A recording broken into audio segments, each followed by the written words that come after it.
Just finished up my latest ryobi battery conversion.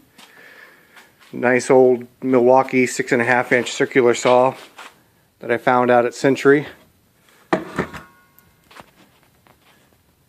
Guess this was the old style, the ones that only had the NiCad batteries. I guess I can't really say as I blame them for throwing it away, but it sure is a nice little tool to add to the collection. I have to say this one's a little cruder of a conversion than I anticipated it being. Guess you can always kind of tell the quality of a job by the amount of duct tape it takes to do it, but such is life. The battery's on there, the saw works, cuts nice, so I ain't complaining. Anyways, that's today's little tidbit.